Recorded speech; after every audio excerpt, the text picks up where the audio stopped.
Hello friends, नुकताच मी बोलबोल राणी हा मराठी चित्रपट बघून आलोय.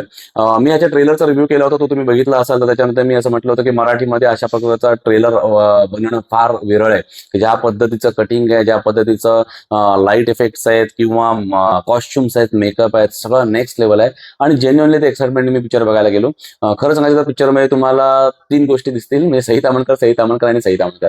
मान्य आहे, याच्यामध्ये सई तामणकर सोबत सुबोध भावे, चिन्मय मांडलेकर किंवा संभाजी ससाणे असे काही तगडे स्टारकास्ट सुद्धा आहे. मी ट्रेलरमध्ये सुद्धा म्हटलं होतं की सुबोध भावे मला तितके याच्यामध्ये सूट वाटत नाहीयेत. पण त्यावेळी मला असं वाटलं होतं की मे बी फिल्ममध्ये मला सरप्राईज मिळेल, पण नाही मिळालं. आपला गेस अगदी बरोबर होता. सुबोध भावेचं कॅरेक्टर कदाचित ते टिपिकल इन्व्हेस्टिगेटर, ती वॉल त्याच्यावरती ते सर्च केलेलं वगैरे असं दाखवायचा प्रयत्न केलेला आहे. म्हणजे त्यांच्या त्या स्टोरी पॉईंट मध्ये पण तितका दम नाहीये किंवा त्याच्या सुबोध भावे सूट नाही झाले. पण सई तामणकरने जे ऍक्टिंग केलं नाही, म्हणजे एकेकाळी हिला चित्रपटांमध्ये बावरीसारखं वापरलं जायचं फक्त तिच्या अपीअरन्ससाठी, लुकसाठी किंवा बोल्ड सीनसाठी.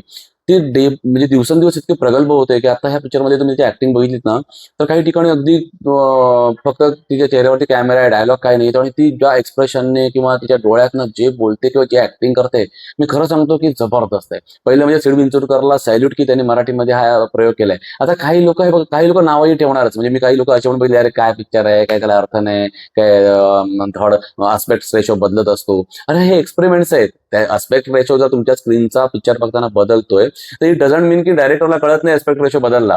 त्याने ते प्रयोग केले आहेत तुम्हाला वेगवेगळ्या सीन सोबत रिलेट करण्यासाठी.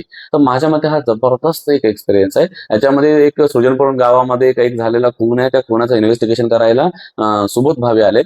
आणि तीन लोक आहेत, जसं सई तामणकर आहे, चिन्मय मांडलेकर आहे आणि संभाजी ससाणे आहेत. वेगवेगळ्या लोकांच्या नजरेतून, पर्स्पेक्टिव्ह मधून ते ह्या खुनाकडे बघतायत आणि वेगवेगळ्या व्हर्जन्स त्यांना कळतंय. मग खरं व्हर्जन कोणतं, सई तामणकर आहे याची विक्टीम आहे की ती स्वतः ह्या सगळ्याच्या पाठीमागे आहे, हे तुम्हाला कळत नाही. क्लायमॅक्स अगदी ऍव्हरेज आहे, की तुम्हाला असं वाटेल की यार इथे एवढी, म्हणजे एवढं सगळं भारी केलं आणि इथं का असं घाण केली. तो क्लायमॅक्स अगदी ऍव्हरेज आहे.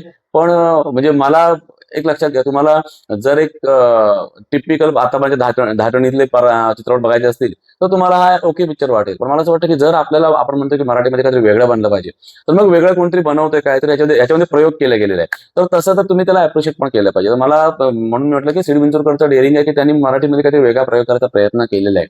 आणि पिक्चर तुम्हाला नक्कीच पूर्ण 2.5-3 तास खिळवून ठेवतो. सईचं कॅरेक्टर जबरदस्त आहे. चिन्मय मांडलेकर म्हणजे मी ह्यांचे पूर्वीचे पिक्चर मला इतके भारी वाटायचे नाहीत. पण त्यांनी ते काश्मीर फाईल मध्ये जे काम केलं, त्याच्यानंतर मला कळलं की हा बाबा, ऍक्टिंग मध्ये पण ह्या माणसाचा चांगला ठसा उमटवू शकतात. आणि ते तुम्हाला बोलबोल राणीमध्ये पण दिसतं की चिन्मय मांडलेकरनी अप्रतिम ऍक्टिंग केलेली आहे. म्हणजे काही ठिकाणी तुम्हाला राग येईल, काही ठिकाणी तुम्हाला त्यांचं वाईट वाटेल, हसू येईल. तर त्यांनी त्यांचा रोल खूप चांगला केलेला आहे. सुबोध भावे तितके इफेक्टिव्ह नाही वाटत, पण ओव्हरऑल बघितलं तर चित्रपट खूप छान आहे. आणि मी या चित्रपटाला 3 स्टार नक्की देईन. धन्यवाद.